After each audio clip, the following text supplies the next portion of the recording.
दोस्तों आज हम आपको बताएंगे अब्दुर्रहमान के रियल हिस्ट्री के बारे में। उनकी ज़िंदगी कैसी गुजरी और उन्होंने कौन कौन सी जगह पर जंगें लड़ी और उनकी उम्र कितनी थी और उनके मुतालिक बहुत कुछ बताएंगे।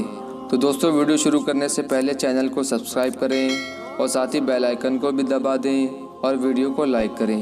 तो दोस्तों वीडियो शुरू करते हैं। अब्दुर्रहमान अल्प, इनका ताल्लुक़ कई कबीले से था और इनका पूरा नाम अब्दुर्रहमान बिन औफ है। उर्दू तारीख में भी इनको अब्दुर्रहमान से ही पुकारा है और ये एक बहुत बहादुर सिपाही थे और अर्तुगरुल गाजी के बहुत ही ख़ास दोस्त थे। और जब सल्तनत उस्मानिया की बुनियाद रखी गई तो उस वक्त अब्दुर्रहमान अल्प ने बहुत ही अहम किरदार निभाया, क्योंकि अब्दुर्रहमान अल्प एक ऐसे सिपाही थे जिन्होंने सुलेमान शाह का दौर भी पाया और उनके बेटे अर्तुगरुल गाजी का दौर भी पाया और उनके बेटे उस्मान गाजी का दौर भी पाया और उनके बेटे का दौर भी पाया। अब्दुर्रहमान अल्प ने सल्तनत उस्मानिया की फ़ौज के साथ काफ़ी जंगें लड़ी और उनमें कई जंगें फतह की। अब्दुर्रहमान अल्प के बारे में यह मशहूर था कि ये दुश्मन के खिलाफ तीर चलाए बिना कभी भी नहीं सोते थे और ना ही दिन में कभी भी तलवार चलाए बिना घोड़े के ऊपर से नीचे उतरते थे। और अब्दुर्रहमान अल्प ने बहुत ही ज़्यादा जंगें लड़ी और बहुत ज़्यादा ताकतवर किलों को फतह किया, जिनमें से बहुत से किले बाज़तीनी सल्तनत के थे। और इन्होंने इन तमाम फतूहात के साथ ये बता दिया कि फ़तह सिर्फ़ और सिर्फ अल्लाह वालों की है। अब्दुर्रहमान अल्प एक बहुत ही ज़हीन और जंगजू सिपाही थे और ये अपने सरदार और मज़हब के बहुत ही वफ़ादार थे। और इनका कद काफ़ी लंबा था और इनकी दाढ़ी काफ़ी घनी थी। ये देखने में जितने नर्म थे उतने ही दुश्मनों के लिए सख्त थे।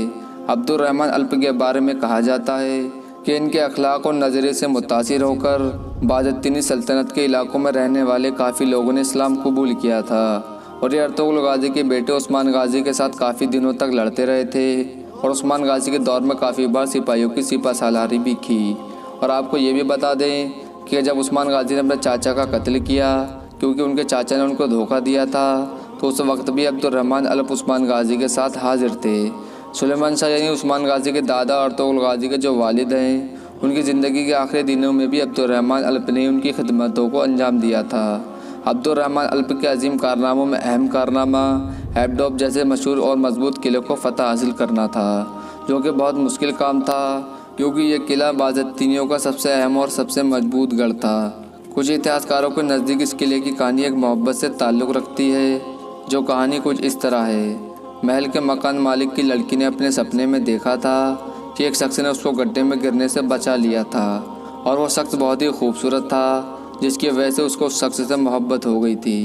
लिहाजा असल ज़िंदगी में जब उस लड़की ने अब्दुर्रहमान अल्प की शक्ल को अपने दुश्मनों की फ़ौज की सिपा सालारी में देखा तो उसने तुरंत पहचान लिया और वो जान गई कि ये वही शख्स है जो मेरे सपने में आया था। और फिर उसने एक फ़ौजी की तरफ एक पत्थर फेंका और उस पत्थर पर लिखा हुआ था कि मैं तुम्हें ये सल्तनत दे दूँगी अगर तुम रात को फिर से इस किले की छापेमारी करने आओ, तो मैं तुम्हें इस किले के अंदर दाखिल कर लूँगी। अब्दुर्रहमान अल्प ने ऐसा ही किया और उन्होंने ऐसा जाहिर किया कि वे लोग इस किले का मुआवजा छोड़कर वापस जाना चाहते हैं और उन्होंने अपनी नाकामी तस्लीम कर ली है। लिहाजा अपनी फ़ौज को पीछे लेकर वापस हो गए। रात के वक्त अचानक से अब्दुर्रहमान अल्प अपनी पूरी फ़ौज के साथ उस किले की छापेमारी करने पहुंच गए और उस लड़की की मदद से अब्दुर्रहमान अल्प कई सिपाहियों के साथ उस किले में दाखिल हो गए, जिसकी वजह से वो किला फतह हासिल हो गया। उसके बाद अब्दुर्रहमान अल्प ने उस लड़की के साथ निकाह कर लिया, जिसके बाद उस लड़के से उनकी औलाद भी हुई। अब्दुर्रहमान अल्प वो शख्सियत हैं कि जिनको एबडोस किला फ़तह हासिल करने के नाम से भी जाना जाता है।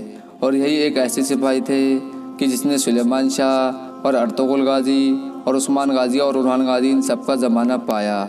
और इनके बाद एक नूरगुल यानी तुर्गुत जैसी शख्सियत भी मौजूद है कि जिसने सुलेमान शाह और अर्तुगरुल गाजी और उस्मान गाजी का दौर भी पाया था। तो दोस्तों आज की वीडियो का यहीं पर इख्तिताम करते हैं। दोस्तों वीडियो को लाइक करें और चैनल को सब्सक्राइब करें।